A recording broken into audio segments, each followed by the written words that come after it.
Long ago, the city of Ife, cradle of the Yoruba people, stood as the land of gods and kings.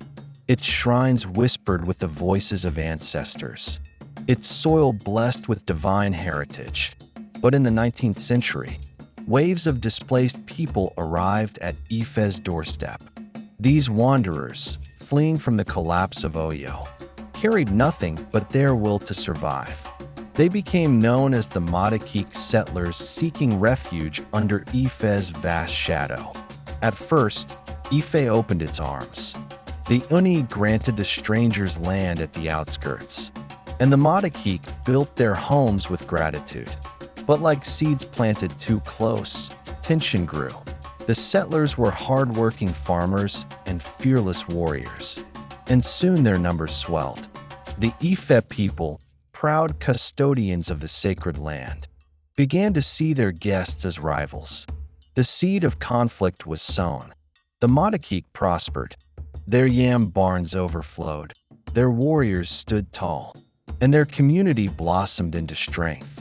But prosperity often breeds envy. Disputes over land ownership and tribute. Payments sharpened the line between host and guest.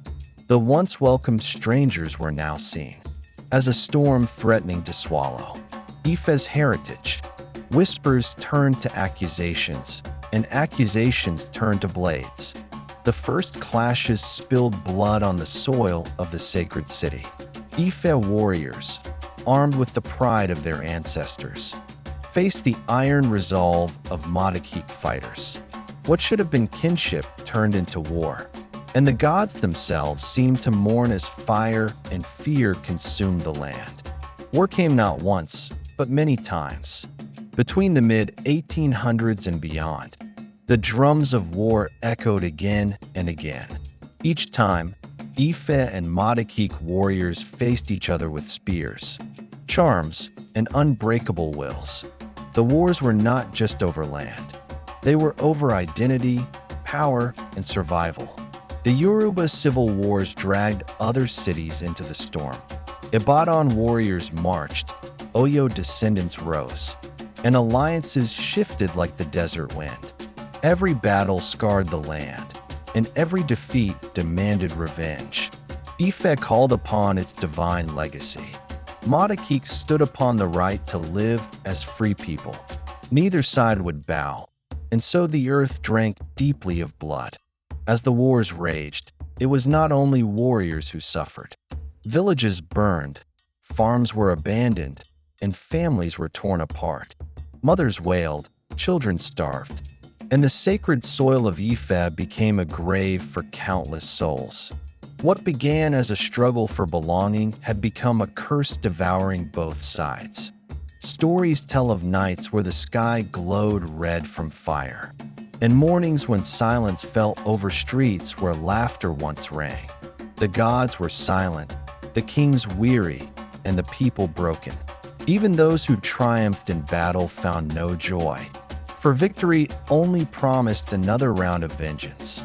The war had no true winners, only survivors.